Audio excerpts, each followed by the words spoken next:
What's up, everybody? Welcome back to the Loft Sports podcast. Your boys are back after recording a sweet 16 preview last night. As always, I'm your host, Brian Finnegan, joined by my guy, Tom Schultz. Tom, what's going on? It's good, man. Start of a new week. We had some good games at the end of the week for March Madness. Excited to talk about these running backs. All's good. All right, folks. Yep, tonight we're bringing you episode 2 of our 2026 NFL Draft Series.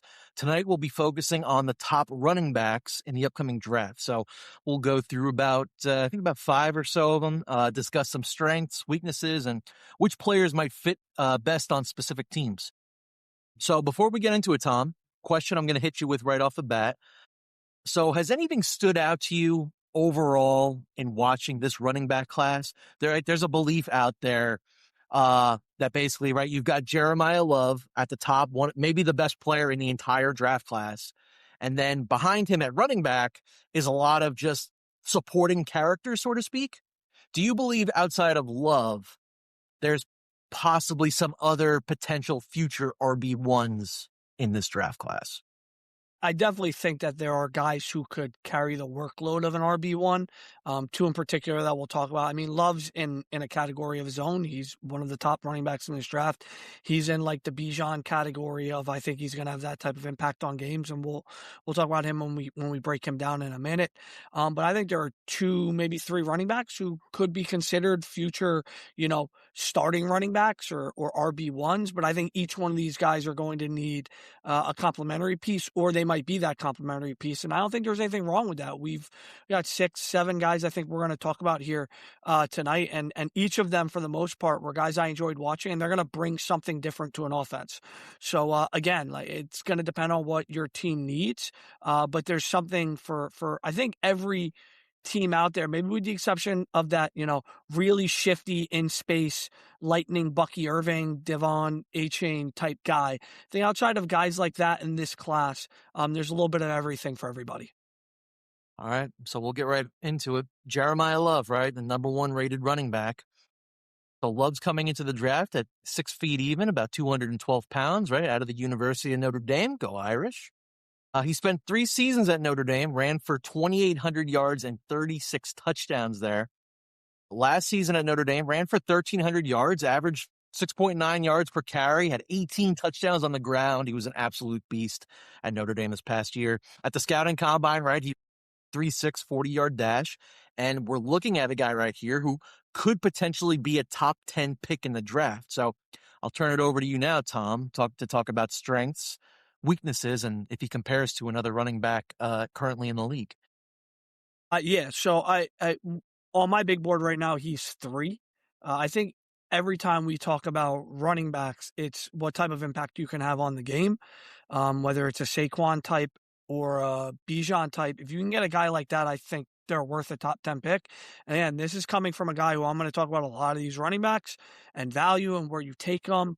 I mean, this is a guy that if he went 5th to the Giants, which has been rumored, I think it could be justified. I don't think there are many players in this draft that are better than him, and I don't think there are I don't know how many offensive guys there are going to be that are as impactful as him coming out in this draft. So, I mean, when you look at him as a running back, he has high-level patience and vision. I mean, he'll wait for a hole to open. He's got home run speed, an ability to take it to the house anytime he touches the football. I mean, he ran a 4.63 40 at the combine. Absurd for a player who can stop and cut at the speed that this guy can do it. His balance, his body control is excellent. Again, quick change of pace, quick change of direction, has that great jump cut, and he can do it like multiple times. You get penetration, he'll do it past 2 guys and hits the seam and he goes. He runs strong, can break arm tackles, weak tackles. I wouldn't say he's a bruiser running back, but he is such a powerful lower body. Arm tackles just won't do it. He's the type of guy that can just create something out of nothing. If it looks like the hole's not there, he'll bounce it out wide and has that quickness, agility, and speed to hit the edge and go. We'll talk about guys who have the ability to do some of that, but not all of it. He has the ability to do all of it.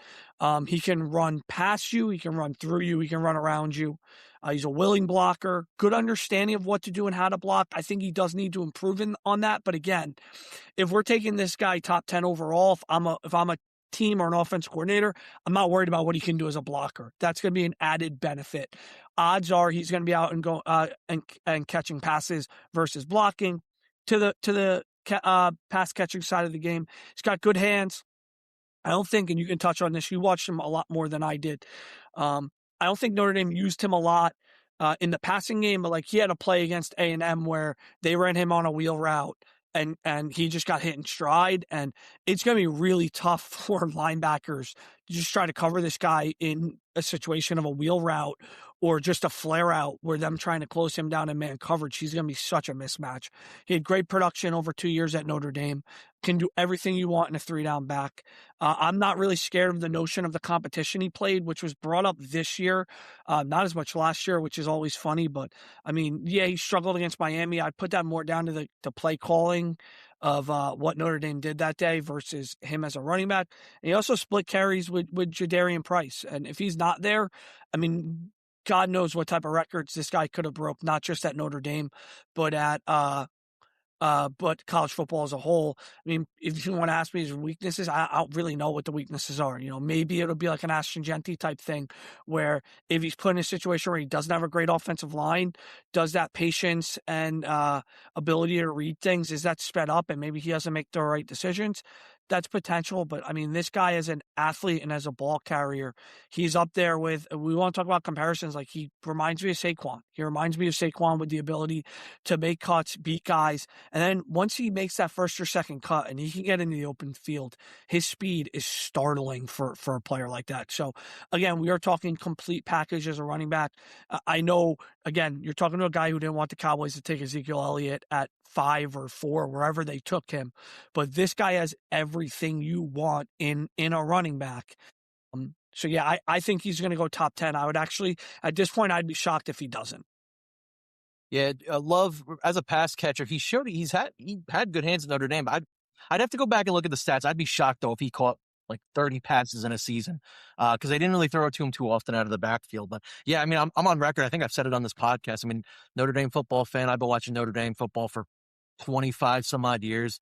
He's the best skill position player I've ever seen come out of Notre Dame. How phenomenal in the past couple of years. And yeah, man, speaking of, and again too, to add to your point, yeah, he might not be as polished yet as a pass blocker. What running back's coming out if the draft going into the NFL is going to be as polished as a pass blocker to begin with, right? But with that being said, right, you're not drafting a guy that high based on his pass blocking. But yeah, with that being said, and he's a guy too, when we talk about his lower body strength, just how strong he actually is as a player, he's only going to get stronger, right, as he gets older and develops more. And yeah, I think he's a guy. I mean, do you see him developing into one, maybe like a top 5 running back in the league? Because that's really where I see him. Probably, maybe by the end of his second year, I really think he'll get to that point. Yeah, I don't know when it might or might not happen, but he has all the makings of being a top 5 running back in football. He is a game changer in the same sense of, if we went back and looked, and I meant to and I didn't, maybe at some point when you're doing a breakdown I can look at it. But if we go back and look at however many running backs have been taken in the first round in the last 5 or 6 years, coming out, he's on par with virtually all of them. If you want to say Barkley, Bijan, even McCaffrey and what he can do, although they're different running backs in how they'd be utilized, he's as good as any of those guys if you're studying them coming out. So if people are telling you they have concerns about them, I'd love to hear them. I don't know what they are. To your point on his receptions, 28 catches as a sophomore, 27 as a junior. And this is still something that he can do and get better at. And it's probably something he'll be utilized better at the NFL. To your point, he's got good hands. It's not like he can't catch a football. He's got good hands. It's just something that Notre Dame didn't need to utilize with him. And let's talk about some team fits here. So, you just spoke about the Giants at length there. Yeah, I think the Giants would be a really good fit for him. I mean, him and Scadaboo in the same backfield, playing behind Jackson Dart. I mean, that's a solid 1-2 combo right there. I have Tennessee here. I have him. He could potentially go at number 4. I really believe that Tennessee, right, they spent a ton of money on defense and free agency. I think they're definitely going to go offense in the first round, whether that's him or whether that's one of the receivers. I could see that being a really good fit there, him pairing with Tony Pollard. And then I got Washington here, which, Washington seems to have really paid not much attention to their running back core over the past couple of years. I think he'd be an excellent bell cow back playing behind Jaden Daniels. Yeah, I'm pulling up the first 10 picks right now because I think those three are spot on. I think he could go to New Orleans at 8. Depending on what they want to do and who's on the board. And like the Bengals, I could see them taking him at 10. I think anybody that wants to improve their offense, or if you just value him as a football player, if you're just looking at your board and you go, yeah, I could take this guy or I could take that guy, those guys might be 7, 8, 9 on my board, especially a team like the Saints or a team like the Bengals, and again, depending on where Love would be on their board, if Love is a top 3, top 5 player, you might just say the value is too good. And even now we're looking at second running back contracts and they're not breaking the bank anymore. You're not forced to pay these guys hand over fist to keep them with your football team. So maybe a team like the Saints say, you know what, we signed 1 or 2 in free agency, but now we can add Love. He's a legitimate playmaker. We'll get him for 5 years on a rookie deal. And if he's good enough and we have to reset the running back market, it's not the end of the world. We were just talking about that with Breece Hall, whether you pay Breece Hall $14, $15 million. Now, the hope is that Jeremiyah Love is making more than that and he's in that top 5 running back category. But if you're taking him and he's a top 5 running back, he's probably that impactful for you, so I'm sure you'd be happy keeping him. But yeah, I think any of those teams and anybody in the top 10, I mean, I've thrown it around with my friends who are Cowboy fans. If he was there at 12, I'd be really hard-pressed not to take him at 12 just based off of the value. It'd make no sense in teams in terms of a need. But I mean, when we're talking about a player that's a top 3 player, dropping to you at 11 or 12 the Dolphins wouldn't with A-Chain. But I'm just saying, if you're a team that you need a running back and even you're picking after Dallas or after 10, and you value him that highly, you could trade up to where the Browns are. You could trade up to 10 where the Bengals are. He has the ability to have that type of impact on football games. So yeah, I think he goes top 10, whether it's to a team there now or whether somebody trades up and goes and gets him. I'd be shocked if he doesn't go in the top 10. Yeah, at this point, right, it feels like even a team like the Bengals, like you just mentioned at 10, right, we've spoken at length about how awful their defense was last year, how they really need to add more talent to that defense. Well, Jeremiyah Love staring you at the face at number 10, right? The Bengals, all they really have is Chase Brown. I think they got P. Ryan behind him. I mean, Jeremiyah Love, putting him behind Joe Burrow with those receivers, that offense could be unstoppable. And again, he'll help you if you don't think your line is great. He can help you in other ways. You can dump a ball out to him out of the backfield, run screens, do lots of stuff to help take pressure off of other guys on your offense. All right, let's go to the next running back here, but we're staying at the same school, Notre Dame. Jadarian Price, so Jeremiyah Love's running mate. He's 5'11", 209 pounds. He's looked like he was far and away the number 2 running back coming at least into the scouting combine. We'll get into Mike Washington in a little bit. He might be like RB2, RB3, right? Depending on who you listen to right now. So he spent 3 seasons at Notre Dame playing alongside Jeremiyah Love. So he was never the clear-cut running back 1, but when he was called upon, he made an impact. So in his career at Notre Dame, ran for nearly 1,700 yards. He also contributed on special teams. Handled some kickoffs. He returned a few for touchdowns in 2023 and 2025. So he has experience doing that. Maybe teams will call upon him in the NFL to return kicks. Never returned punts, but maybe that's something he could potentially do. So, Tom, let's break down Jadarian Price, strengths and weaknesses, and what your outlook is for him. Yeah, it's funny. When I was watching Notre Dame, and I didn't watch Notre Dame a lot during the year, so when I'm watching Love, in comes Jadarian Price. And I texted a buddy who's a Notre Dame fan, like halfway through watching Love. I was like, man, you guys are in great shape. You got this guy Price after Love. And he was like, dude, I hate to break it to you. He entered the draft too. Like he ain't coming back. And it blew my mind because that's how impressed I was with Price. I was like, this guy's going to be the next one up for Notre Dame. We'll be talking about him as RB1 in a couple of years. So it's unfortunate that he had Jeremiyah Love in front of him, but I think it speaks volumes of what I think of him as a player just based off of that. He's still RB2 to me. And another guy, he's a north-south runner. He's going to get forward, and he's got a great burst of speed. He's another one, incredibly quick change of direction, has one of those quick jump cuts. If there's pressure, if the hole closes, he can make a cut to find the new hole or bounce it outside. Has good balance. He runs really hard. Another one, a really strong lower body, breaks tackles. You're going to have to really wrap this guy up. He's quick enough to bump runs out wide, and then quick enough to get to the edge. He was a 4.49 guy at the combine. I actually thought he'd run faster. He looks faster on film, but he's a guy who he doesn't have that straight home run speed. And what I mean by that is, I think if you're 30 yards and in, and this was evident by watching him at Notre Dame this year, if he finds a crease and hits it, he's going to score a touchdown. When it's a little further out, he might get chased down and he might get run down. And he might not score a touchdown, but still has speed to kind of create things and make big splash plays that you're wanting. The questions with him is, can he be a viable pass catching option on third down? Again, wasn't utilized a lot, and didn't look like he had the most consistent hands. He isn't a big bruising running back despite running strong and breaking tackles. So I thought he struggled a little bit in short yardage situations. He can return kicks, which will be a positive for teams who are looking to draft him. And again, like, he's going to be a guy who needs to maybe understand the blocking side of the game more. Love blocked, I think, a little bit more than Price. And Price very much could be coming into a situation where he is RB2 to start. So that might mean they're going to look to do more things with him on third down versus, what Love might have to do in the situation that he's in. But I think there is a world where this guy can be an RB1. It just may not be day one. You might draft this guy, and that's why I'm curious to see where he goes. He's cropped up in mocks at the end of the first round. And I think if you're taking him at the end of the first round, we are now talking about a guy who's probably going to be RB1 for you. But one of those teams has been a team like the Seahawks. I don't know if I love that at 32, but if you pair him with Zach Charbonnet, now I like the idea of him more of, he probably could do what Kenneth Walker did and Charbonnet could still keep his role and you'll be okay. But again, if we're talking about a team in the back end of the 20s taking him, or a team trading in to take him and looking to be RB1 from day one, I think he can do a lot of that stuff, but I still would feel more comfortable if he had a guy who could help him in third down situations. Yeah, Jadarian Price, he was a guy who, for the most part, he performed really well, really going against how he was utilized at Notre Dame. Some of that had to do with, Jeremiyah left playing in front of him. Some of that had to do with Mike Denbrock, the OC, which I'm not going to get into on the show. But yeah, he was a guy who, when he was called upon to, catch balls out of the backfield, I mean, he actually made a big play coming out and getting upfield. Maybe not the best blocker right now, but yeah, definitely a guy that I could see.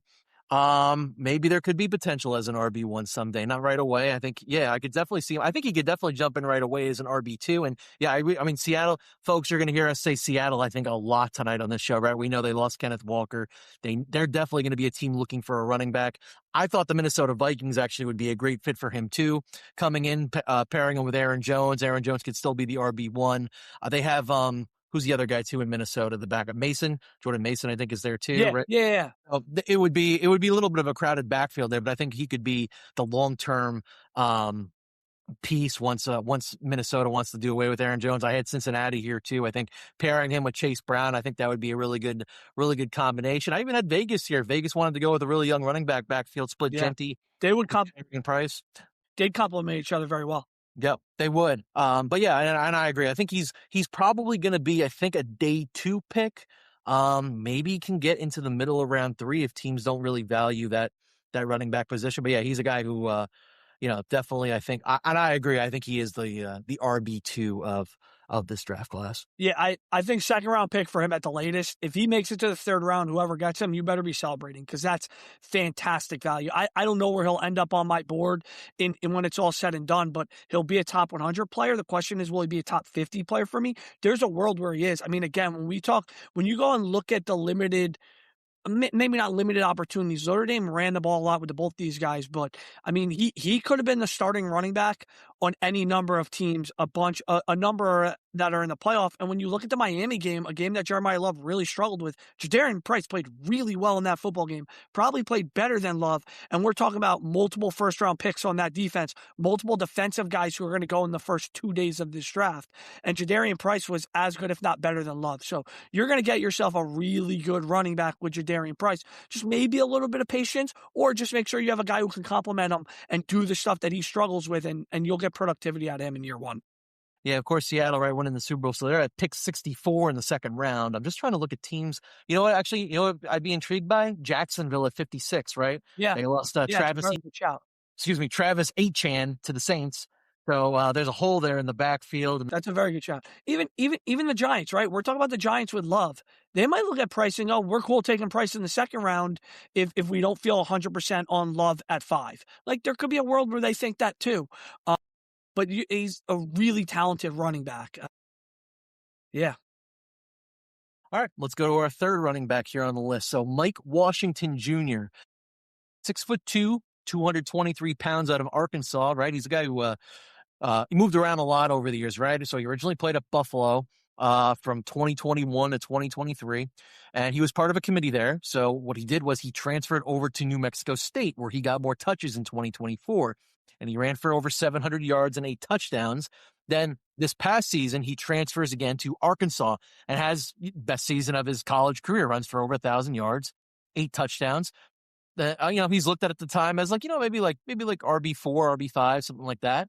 The scouting combine comes around and he lights it up, right? He runs a 4.33 at the 40-yard dash, which is the best for running backs. And all of a sudden, it seems like he's popping up on everybody's radar. And now he might be the RB2 in this draft, overpriced maybe in some general manager's eyes. So let's talk Mike Washington here. Strengths, weaknesses, and your outlook for him. Yeah, this is a kid that's done himself a ton of favor. I mean, he's a kid who's challenged himself 3 years at Buffalo, then went to New Mexico State, and then Arkansas, and had his best year at Arkansas. Taylor Green helped with that. The fact that they could do the read option stuff absolutely helped, but this is a patient runner. He'll wait for a hole to develop. He has home run speed, home run ability, 4.33 at the combine. We talked about it. He hits a hole with speed. He runs strong enough to break arm tackles, runs with enough power, has great agility, can change directions like these other guys, make small little cuts, find spaces. He had a play against Tennessee where the Tennessee defensive line gets penetration. He does a double jump cut around 2 Tennessee guys, and then he's off for a 20-yard gain. He's not as explosive going east to west or trying to stretch stuff out. He can do it, and with a better offensive line, maybe he gets a little bit more time to hit that edge and utilize his speed. But he had a lot of negative plays at Arkansas. Some of that was the blocking. Some of it is he just isn't fast like that. He's north-south, not east-west. He's a very vanilla in his route running. He's going to have to add more to that if he wants to be a better in the pass catching game. He's a willing blocker. I have questions if he can do it consistently in the NFL. Shows a good foundation. There's games like the LSU game where he has 2 or 3 really good reps where he holds up well, pressure comes, holds his ground, anchors well, doesn't get knocked off the spot, but he doesn't do it consistently. Needs to take care of the ball better. 3 fumbles in 2025, had 10 in 3 seasons. It's something that is a concern. Right now, he probably isn't a 3-down back or even a 3rd down back in the NFL. Doesn't do the 3rd down stuff really well. When I watched him, I kind of saw Latavius Murray with the way he plays. A lot of people bring up Chris Carson. Kind of think he's just a little bit quicker than what Chris Carson was as a running back, but I'm probably undervaluing that speed. But he's another guy that I think he could be an RB1 in this football league, but he's going to need a complementary back to do the stuff that he struggles with, whether that's pass catching, whether that's blocking, just to help supplement where he struggles. Because if he's asked to do that stuff, especially in day one, I think he could struggle doing that stuff in the NFL. Yeah, I tell you, I'm looking at just the numbers from Arkansas this past season. Yeah. Washington and Taylor Green, right? They combined for 1,700 rushing yards last year and 16 rushing touchdowns. Phenomenal. And Arkansas was awful last year. Yes. But yeah, I mean, Mike Washington, yeah, he really impressed me at the combine. And, I was able to watch some film of him too. I was like, man, he's quick. I'll tell you that about Mike Washington. Team fits for me, a lot of the same backs that I had for Jadarian Price here. So Cincinnati. I had Denver here kind of like as a sneaky pick here, maybe, right? I know they brought back J.K. Dobbins, but, to pair with Harvey. But, I think Mike Washington here might be a guy they look for maybe in like their late 2nd round pick. Again, Minnesota, Seattle, Vegas. I had the Saints here too, just because I don't know what's going to end up happening with Alvin Kamara. I don't know if they're going to keep him another year with Achane, or maybe they'll move on from him. And if they do move on from him, maybe Mike Washington could be a good fit there, playing with Achane as kind of like maybe that 3rd down back type role. Yeah, I think any team that is comfortable doing read option stuff, this could be a guy for you, because I think the threat of him with a potential running quarterback, like I kind of think Buffalo could be a fit for this guy too. Even though they have James Cook can do a lot of the stuff you want him to do, and then Mike Washington can kind of spell him, at least for the time being. I know they just re-signed him, so I don't know if that makes sense, but this is a guy that can come in and as a running back can give you a lot of things on day one, especially home run ability, especially hitting a crease, hitting a hole, and then just running by guys. He was a guy that I'm happy he performed well in the combine, because he's one, when you watch his film, you see it. And he's one of those guys that needed the combine to kind of show people how talented he was. But yeah, he's right up there with Jadarian Price. They're probably the two, when talking about guys that could be at least starting running backs and carry the workload. Those are the two that can do it. All right, let's go to the next back on our list here. So Roman Hemby, right, 6 foot, 207 pounds, Indiana. Right, he spent 4 seasons at Maryland before transferring over to Indiana for his last year of eligibility. Now his season at Indiana, right, he runs for over 1,100 yards with 7 touchdowns, averaged 4.9 yards per carry, and helps them win the national championship. From everything I've seen about him, it's looking like he's probably a day 3 pick. Opinions, strengths, and weaknesses, and what his outlook could be. Yeah, this guy should be a really good complementary back in this league. He runs with power, breaks arm and weak tackles, seems very capable in short yardage situation. Indiana had a great situation with him and Mendoza this year. Again, a lot of read option stuff, but when it was short yardage, he put his head down and he made sure he got where it needed to be.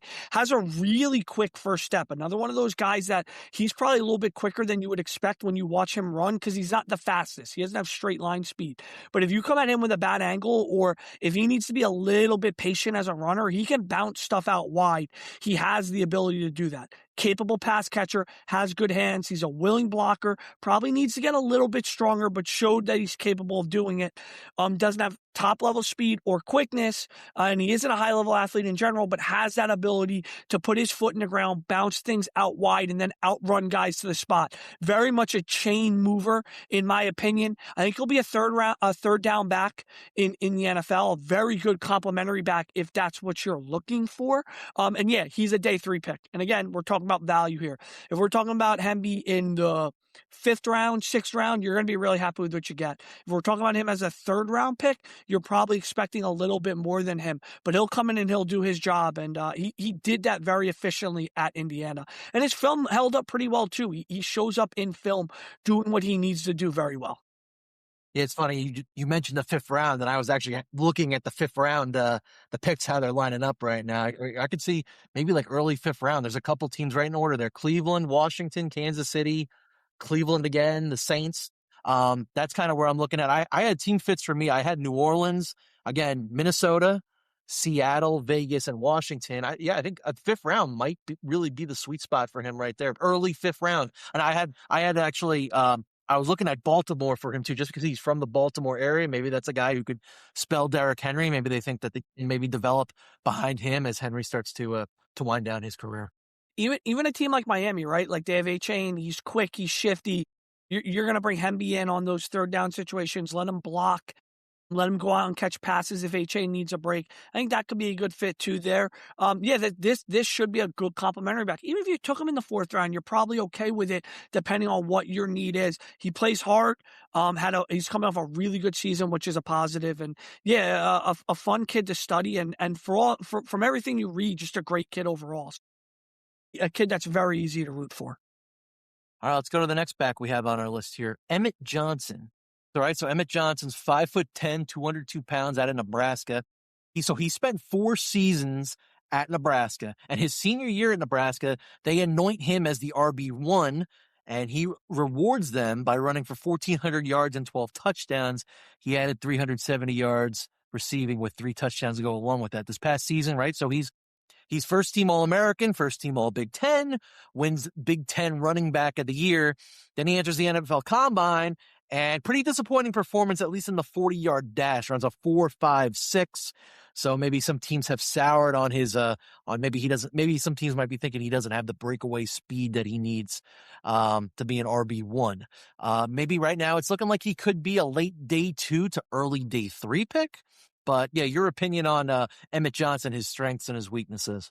Yeah, he'll be one that I don't really care about the combine. I don't really care how fast he ran. Like again, this is a kid I did not watch this year. I didn't watch a lot of Nebraska. Sorry, Cornhusker fans. I loved watching this kid on film. He hits the hole in front of him, and he hits it full force. He's got good speed. When hitting the hole, he's going to run fast, hard, runs with a low center of gravity, so he's got good balance, shows good quickness, ability to cut, change direction, great initial quickness. So to change directions, once he hits that hole, he can make a first man miss. Again, like with a lot of these guys we're talking about, it kind of feels like a prerequisite, right? Like when that pocket collapses, when the pressure comes, you need to have that quickness to bounce it outside. He can do that. Plays bigger than he is. He is not afraid of contact. He can contribute in the passing game, shows good hands. He lined up outside in the slot for Nebraska, so he's comfortable doing that stuff. He's a willing blocker, comfortable chipping, getting himself involved. Needs to get a little stronger to take guys on one-on-one, but holds up well when he did. Doesn't have top-line speed. We saw that at the combine. That doesn't really scare me because he's not going to be that. He's not going to be a home run threat if you're drafting this guy. If that's what you're looking for him to do, he's not going to do it. Wouldn't say he's super shifty in space. He's not going to beat guys in the open field. And while he shows a good running ability, he didn't look the best in short yardage situations. But while he lacks that big speed and physicality, he can still break off big chunk plays, whether it's 10, 15 yards at a time. I don't know what his ceiling is. If you're telling me this is an RB1 that carries the load for a team with a good complementary back, does that for 5 years and then isn't re-extended because he gets the snot beat out of him, I could see that. I mean, this is a kid that I think could go at the end of day 2. You get him at the start of round 3, you're really happy. And he's a really, really good complementary back for your starting guy. At worst, if you could have him with another good complementary guy, they will both get the job done. But he had a really good year at Nebraska, scored a lot of touchdowns, rushed for a lot of yards, was probably outside of one or two guys, their most impressive player on offense. And you read all the accolades off. He's earned the right to kind of put himself in the conversation of maybe not RB2, but if you're talking about Washington and you're talking about Price, Emmett Johnson's put himself in the conversation to at least be discussed with those guys, even if ultimately he probably doesn't get there because he doesn't have that big playability like the other two do. Yeah, I'm looking at I'm looking at the third round right now, potentially for him. A couple teams again in a row here: Washington, Cincinnati, the Saints, the Chiefs. Maybe somewhere between 70 and 75, where Miami is. Maybe that could be the sweet spot for him. On my list, I had. Let's see, where's my list? I had New Orleans here again, Minnesota and Seattle. I really feel like could use some running back help, and then Washington, right? So I would project maybe Washington at 71. Maybe that could be an NHL spot right there if they choose not to. If Jeremiyah Love is not available to them by the time. Any of the teams we're naming now, if they don't value running back that highly, this is going to be the guy they go for because this is a guy that can give you productivity at the level of the guys above where he is, and you just don't have to spend a potential top 100 pick on him. Maybe he sneaks in the top 100, and even then, it's arguably better value than what you'll get out of the other guys. Yeah, you're going to lack that home run ability, but if I'm drafting him, I probably already have that home run guy on my roster. He's going to do everything else. He's going to be the guy I hand the ball off to when we need a 5-minute drive, when we need 5-6 yard chunk plays, not the guy that's going to score the touchdown. He's a really good football player. He had the year he needed, and he did a great job raising his stock. All right, let's go to the next back on our list here. Nicholas Singleton. So he's 6 feet, 224 pounds from Penn State, right? So he spent 4 years at Penn State in a committee with Katron Allen, right? Who's also a back in this upcoming draft. So his freshman season at Penn State, he runs for 1,000 yards and 12 touchdowns. He wins Big Ten Freshman of the Year. And so at this point, right, coming off his freshman year, he's on a lot of scouts' radars at the time as a maybe future top running back in the draft. Then his sophomore season wasn't too great, and there's a drop-off there. Then his junior season runs for 1,000 yards again, 12 touchdowns, right? Penn State makes a deep playoff run in the CFP. And then his senior year, there's another dip in production. And on top of that, he gets hurt at the Senior Bowl. He needs surgery on his right foot, so he can't work out at the combine. And I don't think he's going to be able to work out at Penn State's pro day either. Looking like a guy at this point, maybe mid-day 3 to late day 3, depending on how that foot's looking. As teams get ready to get into like mini camp, training camp, all that. Strengths, weaknesses for Nicholas Singleton. He's a kid that at some point we'll find out what happened with him at Penn State this year, and I'm very, very interested. He just was not used his senior year. And whatever he was his junior year, it sure looks like he just doesn't have that anymore. He's comfortable as a pass catcher, has a good feel as a running back when route running, when his quarterback bails out of the pocket. He does a good job at helping extend plays and find space, and he can sit in it. So that's a very big positive for him. His junior year, he looked like he had speed to just run by guys. He could get to the edge and run by guys. His Big Ten championship game against Oregon, he was awesome in that game. I didn't see that speed this year. I don't know if he was hampered with other injuries. I don't know if he's just been beat up since his freshman year, and he's had a lot of carries. I mean, he's had over 600 carries in his college career. That's a lot. But the speed he had as a freshman, and even that felt like it came back as a junior, isn't necessarily there. He's still a touchdown threat. He had 13 as a senior, 12 the year before, 12 as a freshman. So in and around the red zone, he's still a threat. He's returned kicks, which will help his value. But again, he didn't seem to have the same explosiveness he had his junior year. He had 2 rushes for over 50 yards his senior year, which you would have never expected when you looked at what he was and what he did well as a junior. He also just wasn't used a lot. So this is a kid that I think if he gets drafted, especially on day 3, you are drafting him hoping to have the running back that he was as a junior, as a freshman, because that running back could potentially be an RB1. I think there's a long way to go before he's that. Right now, he's a complimentary back. Based off of what I saw out of him his senior year and the lack of use, I mean, we're talking a day 3 pick, and we're talking a 5th, 6th round pick if I want to take this kid, unless I get the medical reports back and everything looks good. Him not being able to work out, I think, is really going to hurt him. Maybe it won't. Maybe there are teams that are banking that what he did as a junior is better than what he did as a senior, and that running back is still there somewhere. I would probably take Allen over him if I was drafting. I probably wouldn't touch either one of these running backs based off of every guy we've talked about before I would take, and the one we're going to talk next I would take before I took Singleton or Allen. Again, I think it's really harsh when we talk about these guys who have lame duck head coaches, and James Franklin was a lame duck head coach. His quarterback got hurt in the middle of the year. He looked better. Allen looked better after they fired Franklin, but there just isn't enough that I saw this year, and it's probably not fair to talk about that. I watched 3 of his games from his junior year, and it was awesome, but and we don't have the behind-the-scenes stuff that these teams do. I'm sure if I was working in a front office and I could talk to Penn State or people around Penn State or people in his camp and got assurances that maybe he was banged up this year, it might change my opinion, but he just unfortunately did himself no favors. He's probably better off coming out last year. If he comes out last year as a junior, he's probably a day 2 pick, and he puts himself in a better situation. Unfortunately, something happened at Penn State where they just did not trust him at all, and that had a major impact on him this year. All right, let's get to the last running back on our list here. So Jonah Coleman. So he's 5'9", 220 pounds, out of Washington University. He spent his freshman and sophomore seasons at Arizona, right? So he runs for a combined 1,100 yards and 9 touchdowns at Arizona. He transfers over to Washington his junior and senior years, runs for 1,000 yards his junior year with 10 touchdowns, only ran for 600 yards in his senior season, right? He had a midseason injury that slowed him down, but he did score 15 touchdowns. So Jonah Coleman, strengths, weaknesses, and any outlook you saw from him on tape.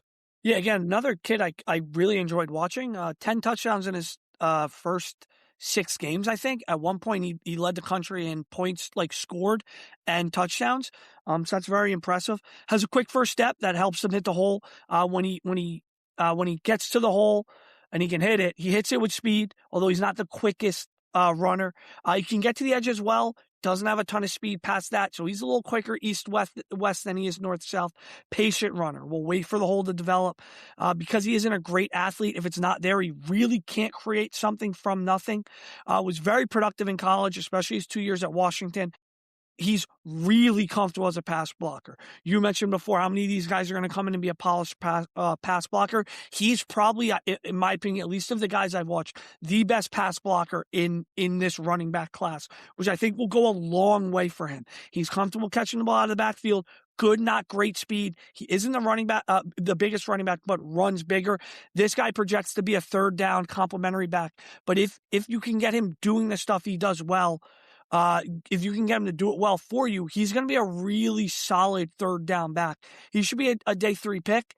He should be a fifth, sixth round pick. But again, you might draft this guy just based off of his pass pro. For his ability to come in, have a really good understanding. He probably needs to get a little bit stronger, but as a pass blocker, he has a really good understanding of what to do. And he can be a little shifty in space. He's not going to break tackles. He's not going to run by guys, but he can be shifty when he gets himself out into space. I haven't fully watched him. I wish I had the chance to watch a couple more of his games because I was liking what I was seeing. But yes, this guy is a fun prospect who will definitely fit whatever role it is NFL teams are looking for him to do. All right, folks. In closing, Tom, anybody else you want to touch on running back wise that we did not speak about? Yeah, two guys. One guy I know you like, Desmond Claiborne from Wake Forest, had a really good combine. I haven't watched him yet, but anytime you stand out on the combine, it forces people to go back and revisit your film and see if it matches. And Le'Veon Moss is a guy that played at Texas A&M for a long time. He was at A&M for 4 years, did not have the best senior year, had a good junior year, rushed for 765 yards, 10 touchdowns. He's a guy that shows some traits that people might like. Keep an eye out on him. Had a pretty good career at A&M, although a disappointing senior year, which is why I don't think he's getting talked about as much as maybe teams might like him. All right, folks. Thanks for hanging in the loft with us. The official Loft Sports podcast can be found wherever you consume your podcasts. Check out our website at loftsportus.com.